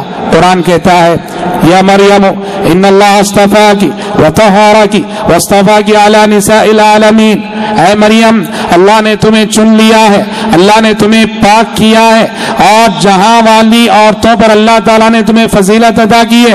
یہ مریم اپنی عبادت، اپنی ریاضت، اپنی انابت، اپنی توبہ، اپنا خشوع، اپنا خضوع اور اپنا تذلل سبحان اللہ اس مقام پہ پہنچ گئی تھی کہ اللہ تعالیٰ کے جلیل قدر پیغمبر حضرت زکریا علیہ السلام کا تذکرہ کرتے ہوئے قرآن مجید کہتا ہے مریم اپنے محراب میں عبادت کر رہی ہیں، اپنے محراب میں اپنے حجرے میں عبادت کر رہی ہیں۔ زکریا علیہ السلام داخل ہوتے ہیں، دیکھا مریم کے پاس بے موسم پھل موجود ہیں۔ گرمی کے موسم میں سردی کے وہ پھل موجود ہیں جو کہیں نہیں پائے جاتے، اور سردی کے موسم میں گرما کے وہ پھل موجود ہیں مریم کے پاس جو کہیں نہیں پائے جاتے۔ اللہ کے پیغمبر جو ان کے خالو بھی ہیں پوچھتے ہیں انا لکی ھذا، کہا کہ مریم سردی میں یہ موسم گرما کے پھل کہاں سے مل گئے، اور گرمی میں موسم سرما کے پھل کہاں سے مل گئے؟ انا لکی ھذا۔ مریم نے کہا قالت هو من عند اللہ، کہا یہ اللہ کی جانب سے ہیں، اللہ کی جانب سے آسمان سے نازل شدہ رزق ہے، یہ پھل اللہ تعالیٰ نے دیے ہیں۔ قالت هو من عند اللہ۔ زکریا علیہ السلام نے فوراً دعا کی، کہا ان اللہ یرزق من یشاء بغیر حساب۔ قرآن کہتا ہے ہنالک دعا زکریا ربہ۔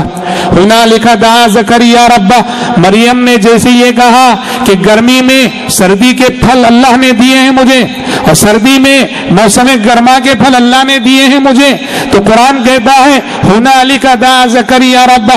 اس بات کو سن کر فوراً زکریا علیہ السلام پھر سے اللہ تعالیٰ سے دعا کرنے لگے کہ چونکہ لاولد تھے، اولاد سے محروم تھے، اور بڑھاپے کو پہنچ چکے تھے، اولاد نہیں تھی، بیوی باش تھی، یہ بڑھاپے کو پہنچ چکے تھے۔ جب مریم کے ساتھ رب العالمین کی یہ کرشمہ سازیاں اور مریم کی یہ کرامت دیکھی کہ ان کی عبادتیں، ان کی ریاضتیں اور ان کی انابت، ان کا خشوع، ان کا خضوع، ان کا تذلل اللہ کے نزدیک انہیں اس قدر محبوب بنا دیا ہے کہ جنت سے روزی ان کے لیے آ رہی ہے، آسمان سے میوے ان کے لیے آ رہے ہیں، تو اللہ زکریا علیہ السلام نے کہا کہ پروردگارا بے موسم پھل تو مریم کو دے رہا ہے، بے موسم پھل تو مریم کو دے رہا ہے، تیری داد و دہش موسموں کی پابند نہیں، تو پروردگارا میرے بھی اولاد کا موسم گزر چکا ہے، لیکن بے موسم ہو کر بھی میں تجھ سے نا امید نہیں ہوں، تو بغیر موسم کے مریم کو پھل دے سکتا ہے، تو میرا بھی موسم گرچہ اولاد کا گزر چکا ہے، مجھے بھی اولاد سے نواز دے۔ ہنالک دعا زکریا ربہ قال رب هب لي من لدنك ذرية طیبہ انك سمیع الدعاء۔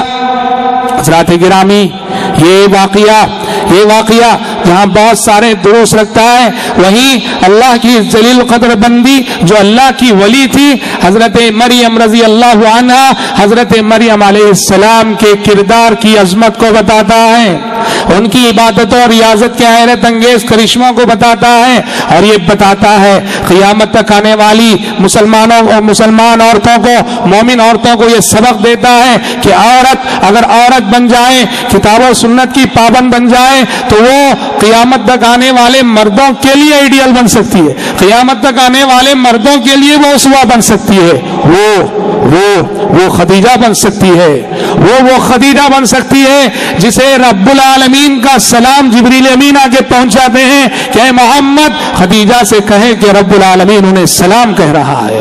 وہ عائشہ بن سکتی ہیں جو عائشہ کے سبحان اللہ زاہدہ تھی، عابدہ تھی، فقیہہ تھی، محدثہ تھی، اور جن کے علم سے بڑے بڑے کبار صحابہ فیض یاب ہوتے تھے۔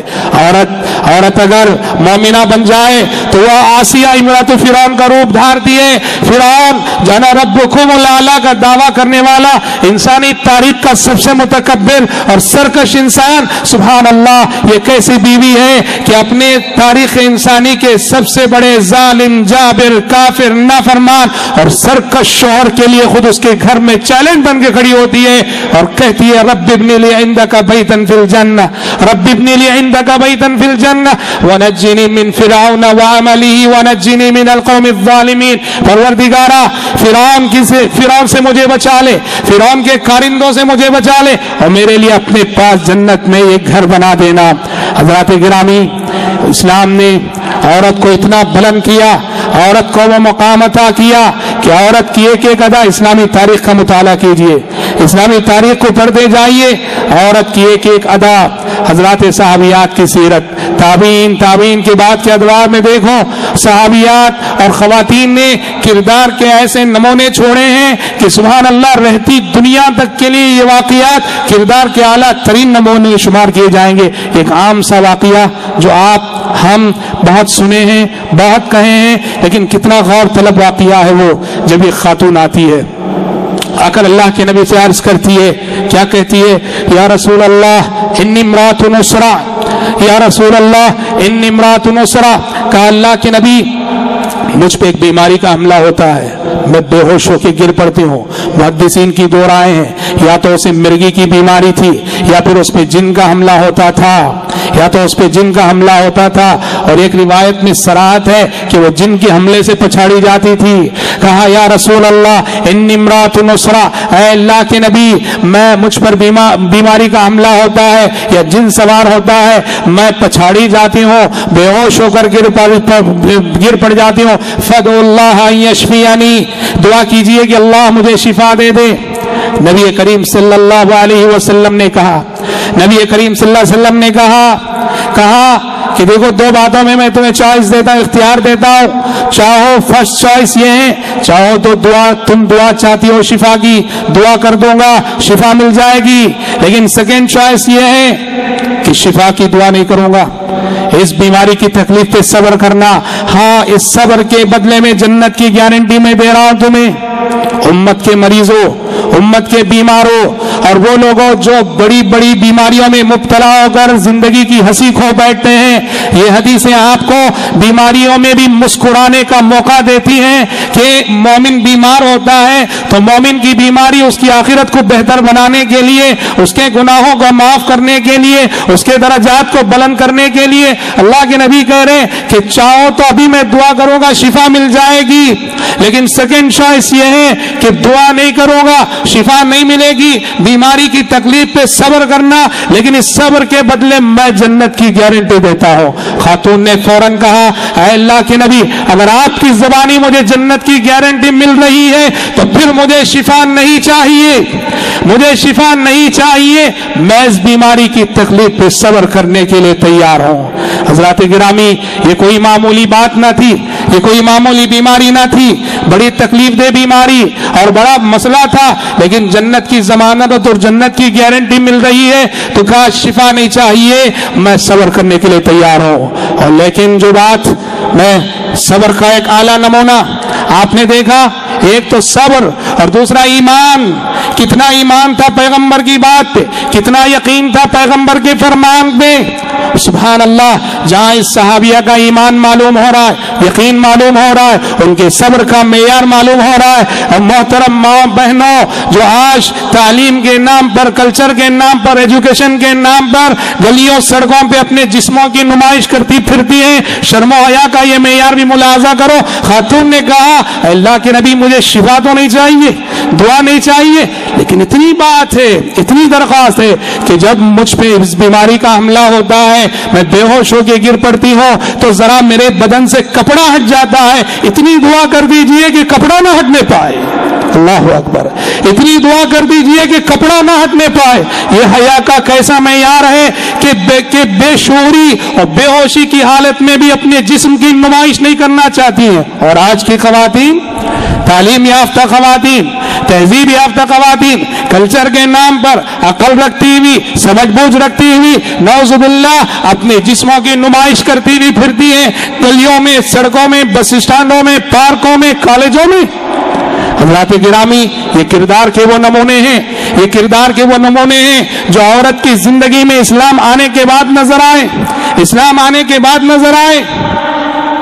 عورت کا جذبہ عمل، اسلام نے عورت کے جذبہ عمل کی کیسی قدر کی، عورت کے جذبہ عمل کی کیسی قدر کی اسلام نے، اس کے جذب کو آگے بڑھنے کے کیسے مواقع دی. ابو داؤد میں ایک روایت آتی ہے، آپ صلی اللہ علیہ وسلم جنگ بدر کے لیے نکل رہے تھے، جنگ بدر کے لیے نکل رہے تھے.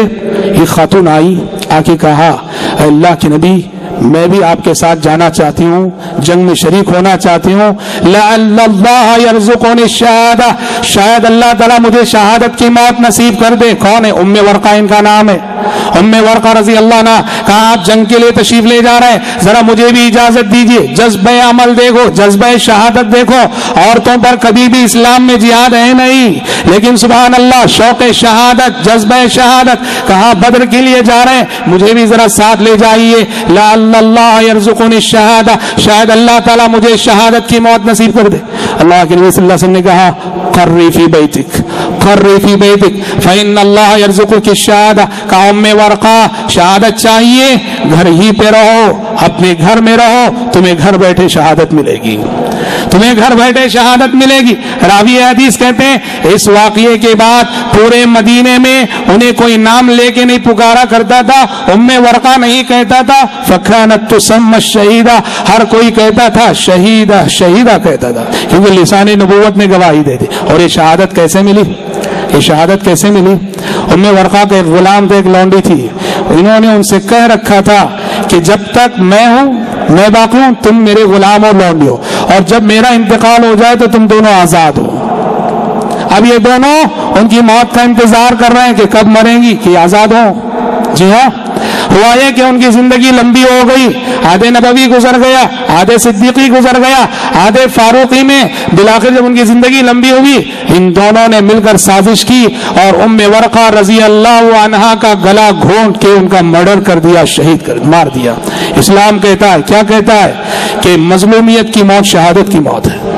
جس کو ناحق مارا جائے، جس کو ناحق مارا جائے، جس کو ظلمن مارا جائے، اسلام کہتا ہے شہادت کی موت ہے. دیکھو گھر بیٹھے شہادت ملی. یہ وہی ام ورقہ ہیں جنہوں نے اللہ کے نبی سے اجازت چاہی تھی. قرآن کا بڑا علم تھا، قرآن کی بڑی مقدار یاد تھی. کہا اللہ کے نبی اجازت دیجئے، میں 5 وقتہ نمازوں کا اہتمام اپنے گھر میں کرنا چاہتی ہوں. اللہ کے نبی صلی اللہ علیہ وسلم نے انہیں 5 وقتہ نمازیں، فرض نمازیں گھر میں جماعت کے ساتھ قائم کرنے کی اجازت دی تھی.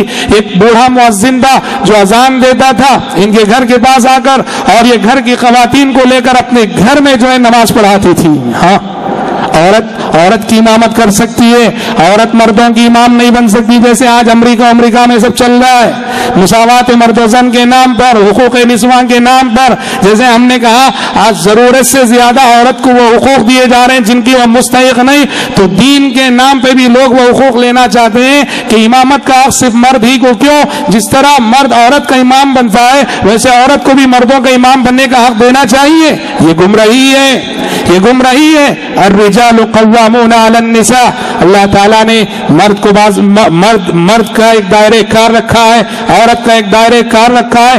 ہر کوئی اپنے اپنے دائرے کار میں رہے، بہرحال یہ الگ بات ہے. حضرات گرامی، عورت کے حوالے سے قرآن مجید اور حدیث شریف ایک بات یہ بھی کہتی ہے کہ معاشرے کا اخلاقی بگاڑ یا معاشرے کا اخلاقی سدھار اس کی ذمہ دار عورت ہے. معاشرہ سدھرتا ہے عورت سے، معاشرہ بگڑتا ہے عورت سے. معاشرے کے سدھار اور بگاڑ کی پہلی ذمہ دار عورت ہے. مرد بھی ہے لیکن پہلی ذمہ داری عورت پر. جن بچوں کی تربیت عورت کی ذمہ داری ہے، ان بچوں کی صحیح تربیت نہ کرے تو معاشرے میں آنے والی جو نئی نسل ہے وہ بگڑتی ہے، کیونکہ اس میں سب سے پہلا قصور ماں کا ہوتا ہے جس نے صحیح تربیت نہ کی. یا پھر عورت بن سنور کے باہر آئے. دیکھو عورت چھپانے کی چیز ہے، یہ عورت چھپانے کی چیز ہے، عورت دکھانے کی چیز نہیں. یہ چھپانے کی چیز ہے، یہ دکھانے کی چیز نہیں.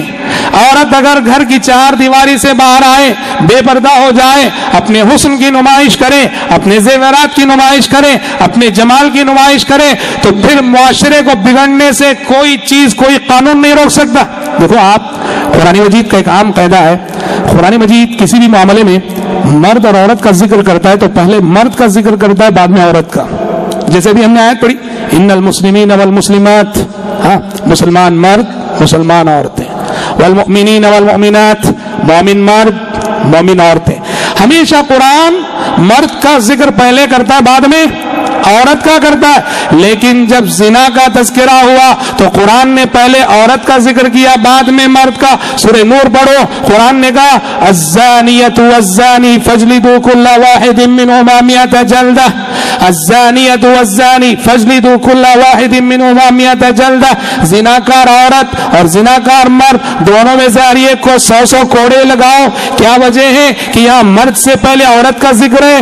قرآن مرد سے پہلے عورت کا ذکر کر کے، زناکار مرد سے پہلے زناکار عورت کا ذکر کر کے بتانا چاہتا ہے کہ زنا معاشرے میں اس وقت عام ہوتا ہے جب عورت بے پردہ ہو کے اپنے گھر سے نکلتی ہے، اپنے بے حیا ہو کے اپنے گھر سے نکلتی ہے اور اپنے حسن و جمال کی نمائش کرتی ہے، تو تب معاشرے میں زنا ہوتا ہے. عورت، اس کی آواز پردہ ہے، اس کا لباس پردہ ہے، اس کا زیور پردہ ہے، اس کا بدن پردہ ہے، اور حد تو یہ ہے کہ اس کی خوشبو پردہ ہے. قرآن نے کہا فلا تخضعن بالقول، آواز پردہ ہے اس معنی میں کہ اجنبی مردوں سے بات کرنے کی ضرورت پیش آ جائے، اجنبی مردوں سے بات کرنے کی نوبت آ جائے، بات کر سکتی ہے عورت بغیر ضرورت کے نہیں، ضرورت پر بات تو کر سکتی ہے، لیکن قرآن کہتا ہے کہ اجنبی مردوں سے بات کرتے ہوئے وہ اپنی نرم سی آواز، باریک سی آواز، سریلی آواز میں بات نہیں کرنا ہے. کہا فلا تخضعن بالقول، کہا کہ اجنبی مردوں سے بات جب کرو، کوئی بھی لین دین کرتے ہوئے، خرید و فروخت کرتے ہوئے، فون میں بات کرتے ہوئے، ذرا سخت لہجے میں بات کرو. اس لہجے میں بات کرو کہ سامنے والا سوچے بیچاری پتہ نہیں کیوں غصے میں ہے. اس لہجے میں بات کرنا ہے عورت کو. فلا تخضعن بالقول، کیوں؟ کیونکہ اگر عورت اپنے فطری اسلوب، فطری لہجے میں بات کرے گی تو قرآن کہتا ہے فیطمع الذی فی قلبہ مرض، اگر تم اپنے نرم لہجے میں بات کرو گی تو پھر سامنے والے کے دل میں طرح طرح کے وسوسے، خیالات اور روگ پیدا ہو جائے گا. عورت کی آواز اس معنی میں پردہ ہے. عورت قرآن نے کہا اس کے زیورات کا پردہ ہے. وَلَا يَضْرِبْنَ بِأَرْجُلِهِنَّ لِيُعْلَمَ مَا يُخْفِينَ مِنْ زِينَتِهِنَّ وَلَا يَضْرِبْنَ بِأَرْجُلِهِنَّ لِيُعْلَمَ مَا يُخْفِينَ مِنْ زِينَتِهِنَّ. عورتوں کو چاہیے کہ وہ اس طرح سے مٹک مٹک کر نہ چلیں، اپنے پیر مار مار کے نہ چلیں کہ جو پازیب انہوں نے پہن رکھے ہیں، جو چائن انہوں نے پہن رکھی ہے، اس کی جھنکار اور اس کی آواز لوگوں کو اس کی جانب متوجہ کرے. اور شریعت نے کہا جو عورت گھر سے باہر نکلتے ہوئے، جو عورت گھر سے باہر نکلتے ہوئے خوشبو لگا کے نکلتی ہے، خوشبو لگانا ہے، گھر میں لگانا ہے، شوہر کے لیے لگانا ہے، یہ لگانا بہت اچھی چیز ہے، لیکن گھر سے باہر جا رہی ہے، وہ بھلے سے مسجد جا رہی ہو یا بازار جا رہی ہو، اگر گھر سے نکلتے ہوئے عورت خوشبو لگا رہی ہے تو شریعت کے الفاظ میں شریعت کہتی ہے ایسی عورت زانیہ ہے. خوشبو لگا کر نکلنے والی عورت، پرفیوم لگا کر گھر سے باہر نکلنے والی عورت، پھول لگا کر گھر سے باہر نکلنے والی عورت، جب بھی گھر سے باہر نکلنا ہو خوشبو کا اہتمام کرنے والی عورت، شریعت کہتی ہے نعوذ باللہ زانیہ ہے. کیسے زانیہ ہے؟ اس لیے کہ وہ دیکھو زنا ہر چیز کا ہوتا ہے، یہ فکر کا زنا، خیال کا زنا، نیت کا زنا ہے. یہ گھر سے باہر نکلتے ہوئے خوشبو لگا رہی ہے، اس کا خیال کیا، اس کی نیت کیا ہے، اس کی سوچ کیا ہے؟ اس کی نیت یہی کہ راستے سے گزرتے ہوئے میری مہک سب لوگوں کو میری جانب متوجہ کرے اور لوگ میری جانب دیکھیں۔ یہ خیال کا زنا ہے، فکر کا زنا ہے، نیت کا زنا ہے، اسی لیے خوشبو لگا کر نکلنے والی عورت کو زانیہ قرار دیا گیا ہے۔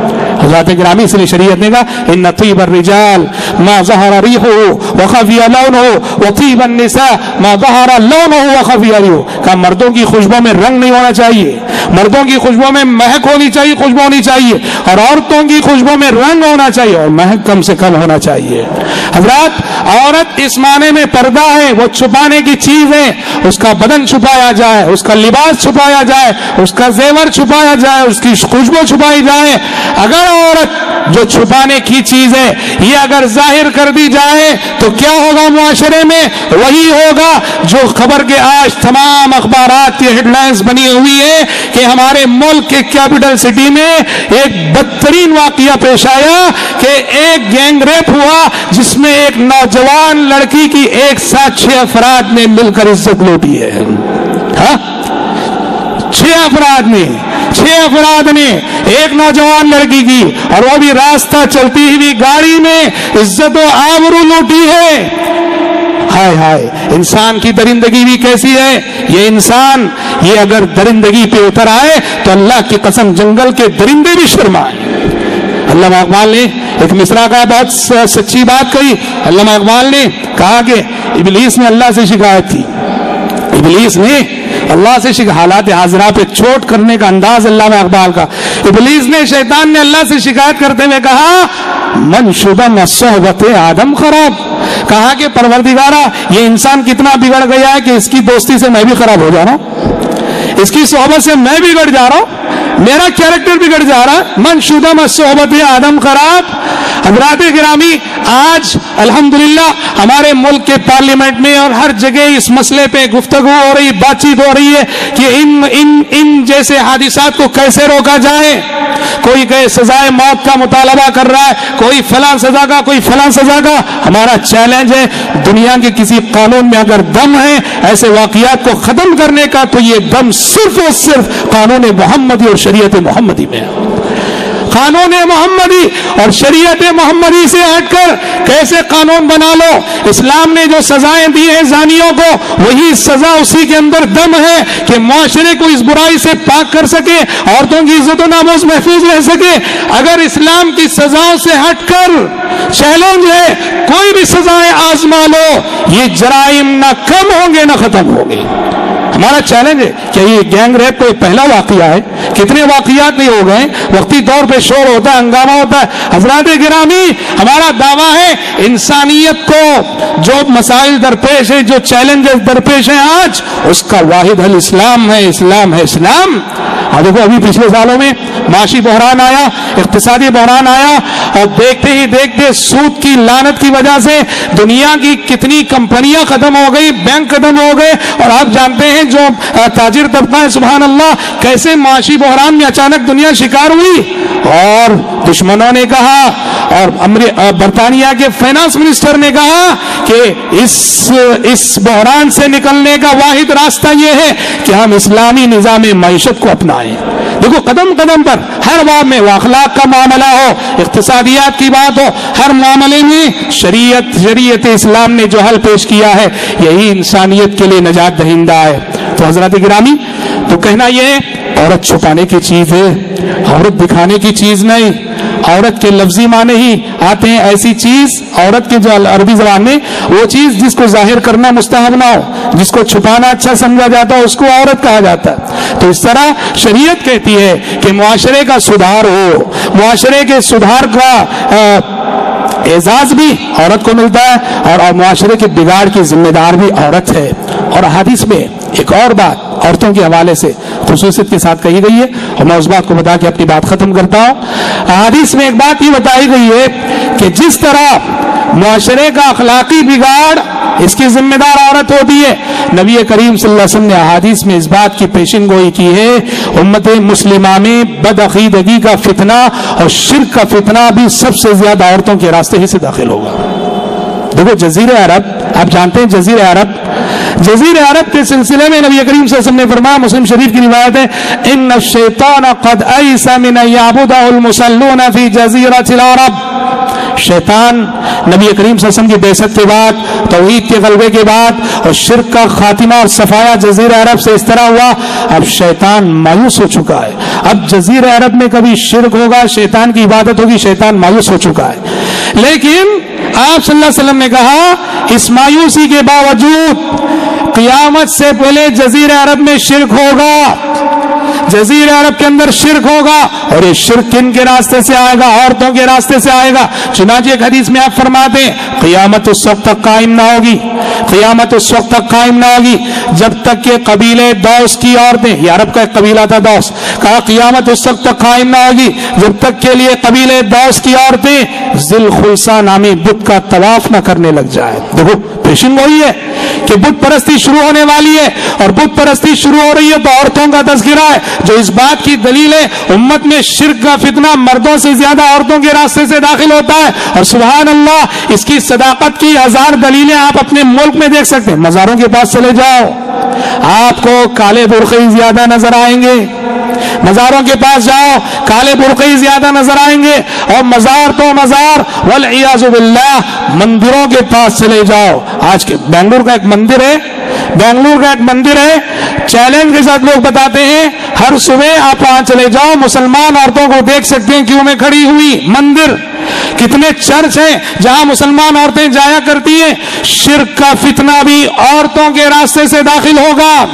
جی ہاں، عبداللہ بن مسعود رضی اللہ عنہ اپنی بیوی کے ہاتھ میں دیکھتے ہیں دھاگا ہے، دھاگا بنی ہوئی ہے. کہا کیا ہے یہ؟ کہا من الواہینہ. کہا کہ آنکھ میں تکلیف ہوتی تھی اس لیے فلاں یہودی جو رقیہ کرتا ہے، جھاڑ پھونک کرتا ہے، اس کے پاس جا کر میں نے یہ دھاگا بنوایا ہے، اور جب سے یہ دھاگا باندھا وہ تکلیف ختم ہو گئی. عبداللہ بن مسعود رضی اللہ عنہ نے کہا نکال پھینکو یہ دھاگا.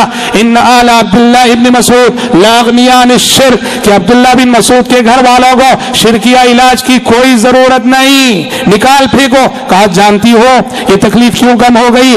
کہا اصل میں تمہاری آنکھوں میں شیطان کچوکا دے رہا تھا، جیسے ہی تم شرک کے راستے پر چلی گئی وہ خوش ہو گیا، کچوکا دینا بند کر دیا، اور تم سمجھ رہی ہو کہ اچھی ہو گئی، شفا ملی.